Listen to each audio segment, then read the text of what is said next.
Definir la felicidad no es una tarea precisamente fácil. Podríamos describirla como esa sensación de bienestar, alegría y placer, de satisfacción en la vida o de autorrealización al haber alcanzado nuestras metas y deseos.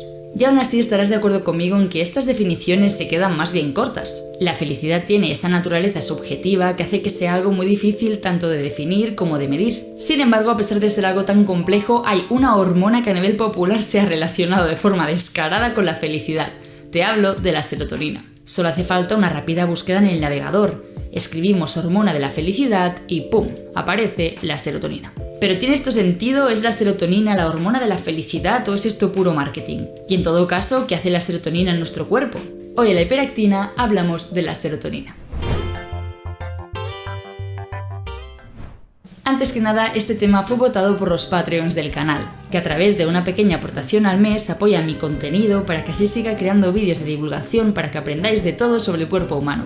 Si aprendes algo con estos vídeos y crees que son de valor, te dejo por aquí el enlace para que puedas apoyar. Algún día tendré que aprender en qué sitio sale. Ahora sí, vamos con el vídeo. La llamada serotonina es una molécula también conocida por su estructura química como 5-hidroxitriptamina o 5-HT para abreviar. La serotonina es, por una parte, un neurotransmisor, ya que interviene en la transmisión del impulso nervioso entre neuronas. Y por otra parte, la serotonina también es una hormona, ya que más allá del cerebro transmite mensajes de un lado al otro del organismo. Es por eso que si buscas información sobre la serotonina, verás que a veces se refieren a ella como neurotransmisor y otras veces como hormona. Y esto es así porque, como verás más adelante, la serotonina tiene funciones tanto en nuestro cerebro como en el resto del cuerpo.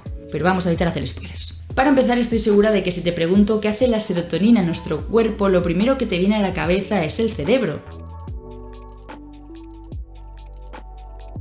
La gran mayoría de nosotros asociamos la serotonina al cerebro, y en el fondo tiene sentido ya que la serotonina realiza muchas funciones en nuestro sistema nervioso central.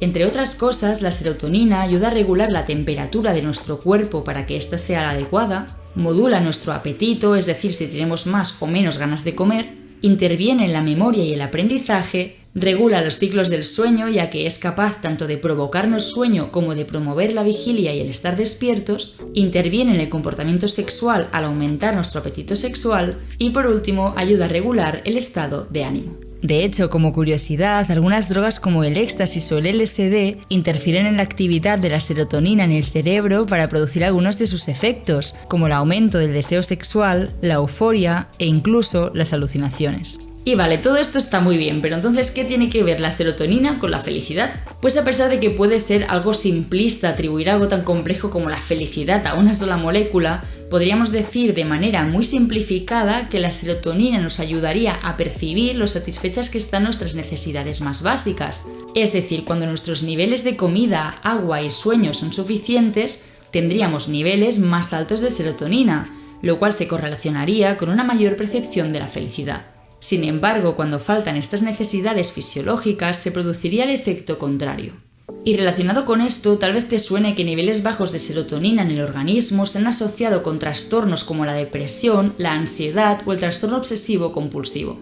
Es por eso que a día de hoy los fármacos que normalmente se utilizan para tratar estos trastornos son los llamados inhibidores selectivos de la recaptación de serotonina. En otras palabras, estos fármacos funcionan incrementando la actividad de la serotonina en el cerebro. Aún así, tengo que decir que este es un tema un tanto polémico, ya que a día de hoy sigue habiendo mucha discusión tanto sobre la implicación de la serotonina en estos trastornos como sobre si la serotonina debería ser la única diana en este tipo de tratamientos, ya que al final son trastornos muy complejos de los que todavía nos queda mucho por conocer. Pero esto sería abrir otro melón que sinceramente sería bastante interesante tanto para otro vídeo como para un directo en Twitch, así que si os apetece, si os parece interesante, por favor dejádmelo en comentarios y hacedmelo saber. Bueno, en este punto del vídeo ya hemos hablado bastante de la serotonina en el cerebro, que si regula el aprendizaje, que si modula el apetito, que si interviene en el sueño, y sinceramente me parece bien porque a nivel popular asociamos la serotonina al cerebro, pero tengo que decir que esto me parece cuanto menos injusto, porque sí, la serotonina hace todo lo que te he contado, pero esto es solo la punta del iceberg.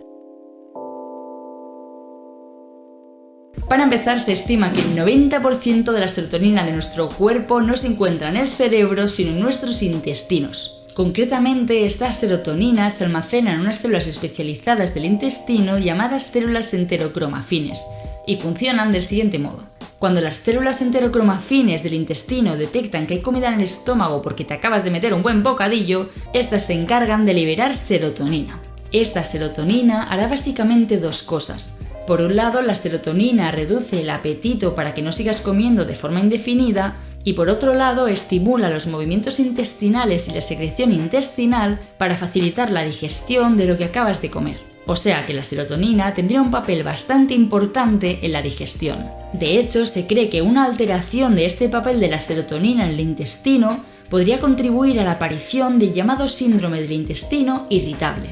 El síndrome del intestino irritable se trata de un trastorno que afecta al tracto digestivo y que causa síntomas como un dolor abdominal, hinchazón, gases, diarrea o estreñimiento. Teniendo en cuenta que la serotonina interviene en la motilidad de nuestros intestinos y por tanto en la digestión, se cree que una alteración de los niveles de serotonina en el intestino, ya sean demasiado altos o demasiado bajos, podría fomentar la aparición de este síndrome. Por ejemplo, para que me entiendas, si tenemos niveles más bajos de serotonina, tendríamos un síndrome del intestino irritable donde sería más común el estreñimiento, ya que habría menos movimiento de los intestinos. Por el contrario, si tenemos más serotonina de la que toca, habría más motilidad de los intestinos y por tanto tendríamos un síndrome del intestino irritable en el que sería más común la diarrea. A pesar de ello, tengo que decir que a día de hoy el síndrome del intestino irritable sigue siendo bastante desconocido en muchos aspectos, con lo que todavía haría falta más investigación para conocer cuál es la implicación exacta de la serotonina en este síndrome. Y ya que hemos comentado toda esta función intestinal de la serotonina, sinceramente no podía omitir otra función que tiene y que tal vez te parezca algo curiosa, y es que la serotonina también interviene en el vómito. Cuando comemos algo en mal estado ocurre lo siguiente. Las células enterocromafines del intestino liberan más serotonina para hacer que los intestinos se muevan más rápido y así expulsar lo más rápido posible del cuerpo ese tóxico que hayas podido ingerir. Cuando esta liberación de serotonina es mayor de la que el cuerpo puede procesar, la serotonina en exceso viaja por la sangre hasta llegar al tronco del encéfalo, donde se encuentran los centros del vómito. La serotonina al llegar allí activa los centros del vómito que, como su nombre indica, se encargan de inducir el vómito. Y el resultado, ya te lo imaginas. Es por eso que a día de hoy algunos de los medicamentos antieméticos o antivomitivos, para que nos entendamos, funcionan bloqueando unos receptores concretos de la serotonina en nuestro cuerpo para así poder bloquear el vómito. Y llegados a este punto, ahora sí que sí, vamos a dejar ya atrás toda esta movida intestinal de la serotonina, porque quiero contarte la última función que vas a ver en este vídeo y no por ello menos importante, y tiene que ver con la sangre. La serotonina también juega un papel fundamental en la coagulación. Verás, parte de esa serotonina que te he comentado que liberaban las células del intestino es absorbida por las plaquetas de nuestra sangre.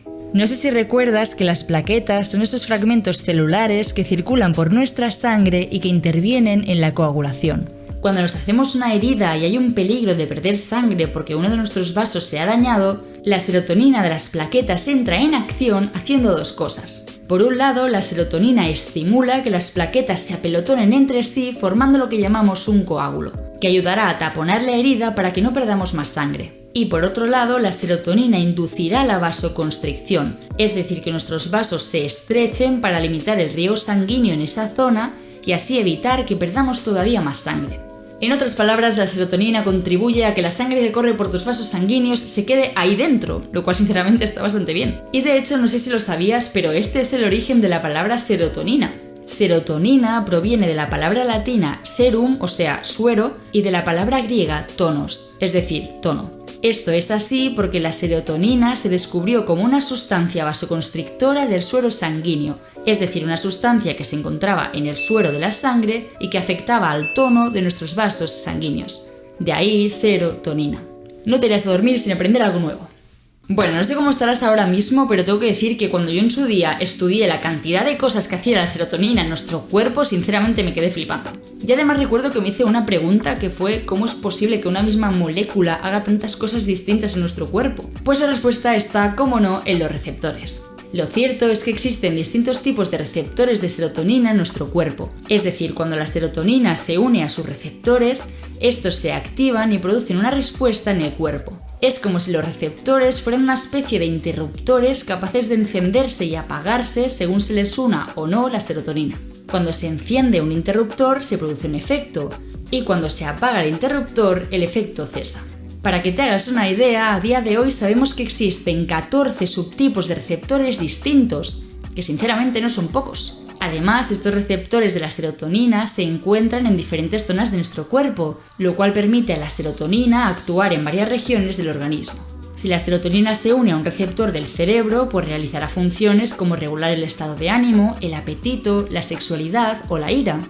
Mientras que si la serotonina se une a los receptores de otras zonas del cuerpo, pues influirá en la motilidad intestinal o en la coagulación de la sangre.